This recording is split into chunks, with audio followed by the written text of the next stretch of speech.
Hello friends, good morning. Welcome to my amazing sa pyara sa channel Physics Universe. I hope you are all fine at your home and we are enjoying this online lectures. So guys, today's our topic is experimental verification of Ohm's law. तो experimentally Ohm's law को हम लोग यहाँ पर define करने वाले हैं. सो experiment में यहाँ पर हमें एक सर्किट ड्रॉ करनी पड़ेगी. So starting from the circuit. So circuit of Ohm's law. So first of all, I have to draw battery. Battery is made up of two or more than cells. After that, one rheostat here. So from here, I have to make one free end. So rheostat is a varying resistance. Okay. Now one key is connected with the rheostat in series. After that, one emitter is also connected here. Okay, and the last resistance connected, and resistance parallel we have to connect one voltmeter. Okay, so what is the use of this devices? So वो भी हम लोग जानेंगे कि हमने क्यों इन circuit में ये सब कंपोनेंट्स यहाँ पर जोड़े. Okay, so we know that this is negative, this will be positive. So that's why यहाँ पर वोल्ट मीटर का जो ये टर्मिनल है ये पॉजिटिव हो जाएगा, यहाँ पर ये नेगेटिव. सिमिलरली नेगेटिव टू यहाँ पर ये नेगेटिव और ये पॉजिटिव. सो ये हो गई हमारी सर्किट पूरी कंप्लीट. इसको हम लोग बोलेंगे रीहोस्टेट. ये हमारा एमीटर है, ये वोल्ट मीटर, ये हमारा एक्सटर्नल रेजिस्टेंस है, and this is our K key. Okay, now current is flowing from positive to negative. So current यहाँ से जाकर यहाँ पे खत्म होगा. सो पूरा एक लूप बनाएगा, तो इसीलिए यहाँ पर करंट फ्लो होगा. ओके, अब यहाँ पर एमीटर क्यों लगाया है? तो एमीटर इसलिए है क्योंकि वो करंट को मेजर कर सके. फिर यहाँ पर वोल्ट मीटर, तो रेजिस्टेंस के पैरेलल ही हमें यहाँ पर वोल्ट मीटर लगाना पड़ेगा, क्योंकि तभी हम लोग उसका जो पर्टिकुलर वोल्टेज है, जो पोटेंशियल डिफरेंस है रेजिस्टेंस का, वो मेजर कर सकेंगे. ओके, और rheostat. So what is the use of rheostat? Rheostat से हम करंट की वैल्यू को चेंज करेंगे और उससे वी भी चेंज होगा, है ना. तो ये पूरी सर्किट में जितने भी डिवाइसेस हैं उन सब के ये यूज है. ओके, अब हमें ऑब्जर्वेशंस लेने पड़ेंगे. तो ऑब्जर्वेशंस में यहाँ पर एक टेबल ड्रॉ करना है, सिंपल.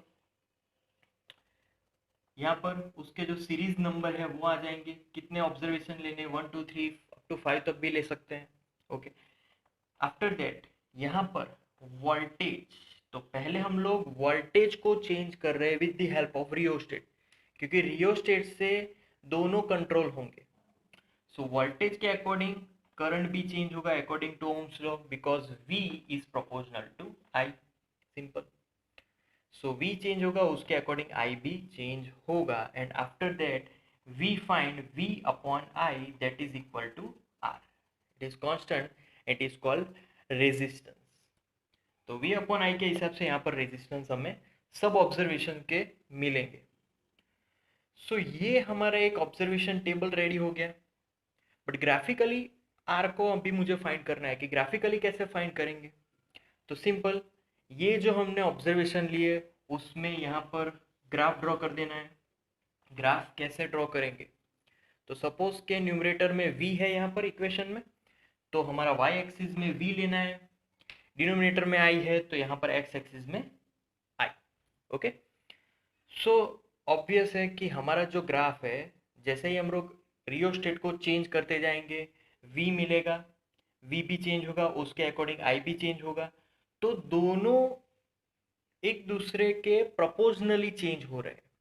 अगर प्रोपोर्शनैलिटी रिलेशन यहाँ पर है तो हमें यहाँ पर स्ट्रेट लाइन ही मिलने वाली है. So we get here straight line in the graph vi. So straight line में अभी मुझे r फाइंड करना है, तो उसके लिए क्या करेंगे? तो पहले तो मैं एक फिक्स पॉइंट्स बना देता हूँ कि मुझे पर्टिकुलर इन पॉइंट्स के बीच ही आर फाइंड करना है। अब पॉइंट्स तो बना दिए, तो अब उस पॉइंट्स को अभी हम लोग सिंबलाइज करेंगे, जैसे कि ये ए, दिस वन इज बी। फिर अब क्या करना है, तो बिगर क्वेश्चन इज हियर। अब यहाँ से इस पॉइंट से ए तक एक हॉरिजॉन्टल लाइन ड्रॉ करनी है। कहाँ तक? ए के बराबर का लेवल होना चाहिए। फिर यहाँ से वर्टिकली लाइन ड्रॉ करनी है जो बी तक होनी चाहिए। तो एक राइट एंगल ट्राइंगल बन जाएगा यहाँ पर। तो this is our 90 degree. Okay, so यहाँ पर भी एक नाम दे दो, दिस वन इज सी, है ना। तो ये जो लाइन है अगर उसको हम लोग बढ़ाते जाएंगे तो यहाँ पर टच होगा। यहाँ पर भी हम लोग अगर बढ़ाते जाएंगे तो आई एक्सिस पे टच होगा। सिमिलरली अगर ए से लेफ्ट हैंड साइड बढ़ाएंगे तो वी पे टच होगा, बी से अगर बढ़ाएंगे तो भी वी पे टच होगा। तो यहाँ पर हमें इसको सिंबलाइज करना है, जैसे कि सी पॉइंट से यहाँ पर टच हुआ तो यहाँ पर हम लोग उसको आईडी लिख लेते हैं। यहाँ पर जो भी करंट की वैल्यू होगी वो हमारी आईडी है। यहाँ पर आई ई करंट लिख लेते हैं जो भी पॉइंट होगा। वैसे ही यहाँ पर वोल्टेज, तो यहाँ पर वी जी लिख लेते हैं और यहाँ पर वी एच लिखते हैं। अब बिगर क्वेश्चन इज स्लोप कैसे फाइंड करें। तो स्लोप को फाइंड करने के लिए मुझे पहले ये वैल्यू चाहिए और ये वैल्यू चाहिए। मतलब कि स्लोप की अगर मैं सिंपल फॉर्मूला लिखूं तो slope is equal to A C upon B C. This is our simple formula. अब by this values A C को कैसे फाइंड करें। सो ए सी को फाइंड करने के लिए यहाँ पर देखो, ये बिगर वैल्यू है तो Vg में से VH को सब्ट्रैक्ट कर दो। So we get Vg minus VH, उससे हमें AC मिल जाएगा। और BC के लिए सिंपल, बिगर वैल्यू में से स्मॉलर वैल्यू को सब्ट्रैक्ट कर दो तो हमें ये डिस्टेंस भी मिल गया, तो BC भी मिल गया। That means this is nothing but slope is equal to, ये जो डिफरेंस है वो मतलब कि डेल्टा V अपॉन ये डिफरेंस मतलब delta I। So that gives us constant value of R। तो हमें पर्टिकुलर इस पॉइंट के बीच की जो कांस्टेंट वैल्यू मिली दैट इज अवर रेजिस्टेंस। तो ये जो हमारा पूरा एक्सपेरिमेंट था ये हमने वेरीफाई किया।